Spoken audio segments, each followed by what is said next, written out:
விளம்பரம் பண்ணிட்டு வீதி உலா போகிறதுக்கு அவர் ஒன்னும் மன்னர் இல்ல.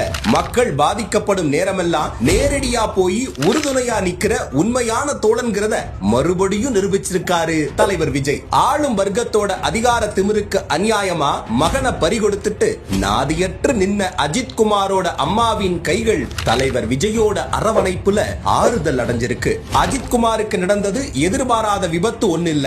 அரசு பயங்கரவாதத்தோட கோர முகம். அடிச்சு கொன்ன போலீஸ்காரங்களுக்கும் ஆர்டர் போட்ட காவல் உயர் அதிகாரிகளுக்கும் பொறுப்பு அமைச்சரா இருக்கும் ஒர்க் ஃப்ரம் போன் முதல்வருக்கு ஒரு போன் கால் போதுமானதா இருந்திருக்கு. சட்டப்படியான ஆளும் கட்சி எதிர்கட்சின்னு இருக்கும் யாருக்கும் அஜித்தோட குடும்பம் வெறும் அரசியலுக்கு மட்டும்தான். தலைவர் விஜய்க்கோ அவங்க நம்மள ஒருத்தவங்க.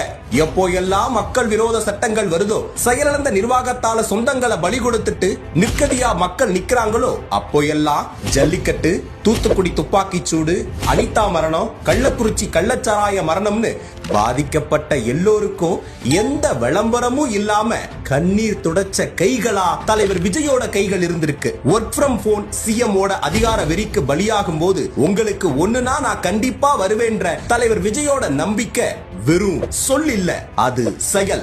என் நெஞ்சில் குடியிருக்கும்னு சொல்றது வாக்கு வேட்டைக்கான விளம்பர வார்த்தை இல்ல, அதுதான் மக்களை உண்மையா நேசிக்கும் ஒரு தலைவனோட உணர்வு. தலைவர் விஜய் அதை மீண்டும் நிரூபிச்சிருக்காரு.